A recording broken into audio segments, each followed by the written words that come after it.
साईराम. मी इथे KS बी brand ह्या हॉटेलला आले होते 2 दिवसापासून. त्यानंतर इथे येऊन आम्हाला राहण्याची सोय आणि खाण्याची सोय अतिउत्तम होती.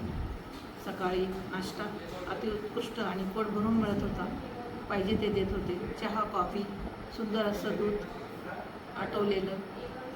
दुपारनंतर 2 नंतर जेवणाची चव आणि रुची खूप सुंदर होती आणि पाहिजे ते मिळत होतं. त्यानंतर आम्ही संध्याकाळी सुद्धा जेवण करायचो. पाहिजे ते सुंदर असं जेवण मिळत होते. दररोज स्वीट होते. स्वीटसुद्धा सुंदर होते. जास्त गोडे नव्हते आणि फिके नव्हते.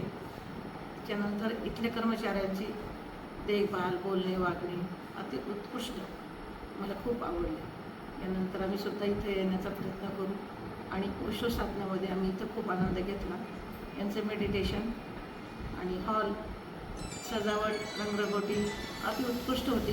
अगदी मन प्रसन्न झाले. असं मन वाटते की इथून निघावंसं वाटत नाही.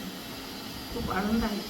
यानंतर पुढच्या दिवसासुद्धा या हॉटेलला येण्याची माझी परिपूर्ण इच्छा आहे आणि माझ्या प्रिय भगिनी, मैत्रीण, मित्र यांना येथे येण्यासाठी सांगणार आहे.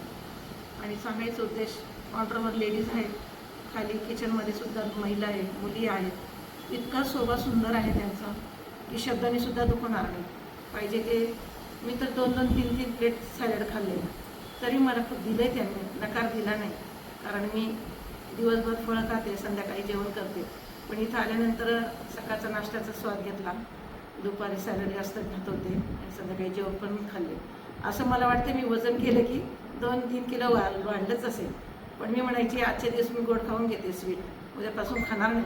पण इथं जितक्या दिवस राहिली तितक्या दिवस गोड खाण्याचा प्रयत्न थोडा केला. पण स्वीट पण छान होतं आणि खूप आनंद वाटला शिर्डीमध्ये राहून. ओशोचा आनंद घेतला आणि इथले कर्मचारी, इथले सर आणि इथले हॉटेलचे जे मेन सर आहेत त्यांची माझी भेट झाली. खूप छान वाटलं, आनंद वाटला आणि त्यांनी आपुलकीची, मायानी, प्रेमाने आम्हाला खूप आधार तर दिलाच पण प्रेमसुद्धा दिलं. आणि कायमस्वरूपी ठेवू आणि नक्की या मॅडम अशा म्हणल्यानंतर आमच्या हृदयामध्ये खूप त्यांच्याबद्दल आपुलकी निर्माण झाली आणि मला 2 शब्द बोलायची इच्छा झाली होती म्हणून मी बोलले.